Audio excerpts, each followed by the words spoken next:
When the holidays come around, I'm sure you'll want to get some great photos of the festivities with your family and friends, but at the same time, you probably don't want to spend all your time behind the camera, so it's crucial that you get your camera settings right.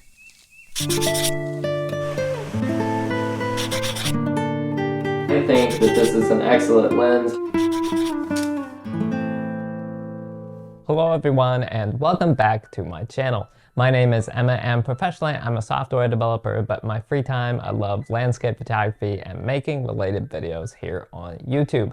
As we're in the midst of the holiday season, I thought that I would share some camera settings recommendations to make sure that you get good holiday photos of whatever festivities you might enjoy with your family and friends. For me, this usually involves some trips out after dark to look at Christmas lights and everyone gathering around the tree for gift exchange, where I want to capture those reactions as people open their packages. The holidays are always a special time that we like to have documented, but at the same time, it's really important for the camera to stay out of your way so you can be in the moment and have a good time. So the first tip that I have is to use one of your camera's automatic exposure modes. If you're using manual exposure, you'll end up spending a lot of time fussing with the dials on the camera when you want to get a really fast photo and then just sit the camera back down. You can always adjust your exposure compensation, but don't forget it's important to set the right metering mode to help your camera expose correctly as well.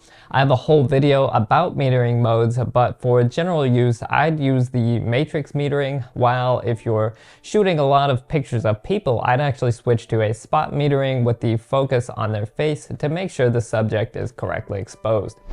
As far as the camera mode, for family photos, I'll be using the shutter priority mode. Shutter priority mode is going to let me use that automatic exposure while keeping my shutter speed up, ideally over maybe 1/200th of a second.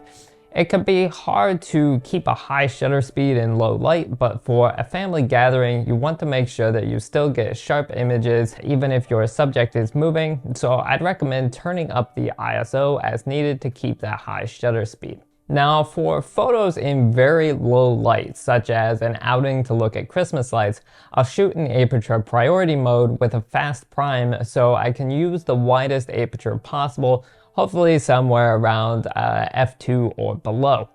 What about lenses? Again, outdoors at night, I'd recommend using a fast prime if you have one. For me, that's going to be the 40mm f2Z lens on my Nikon Z6 II. For family photos though, you'll want to use a lens with a variable focal length so you can get wide angles or close-ups without having to change lenses. Finally, there are your autofocus settings. For those low light shots with a wide aperture, I'd suggest using a single point focus so that you can get exactly what you want, or using manual focus if it's too dark for the autofocus to work.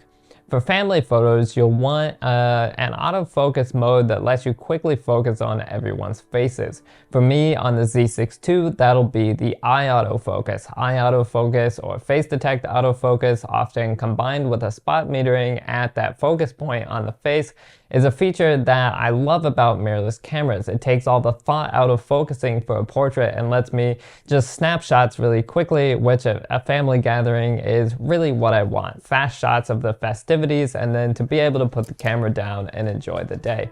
So that is all for this video, but if you enjoyed it, don't forget to hit the like button on your way out and to subscribe to my channel so you don't miss more videos that I'm really excited to share with you in the future.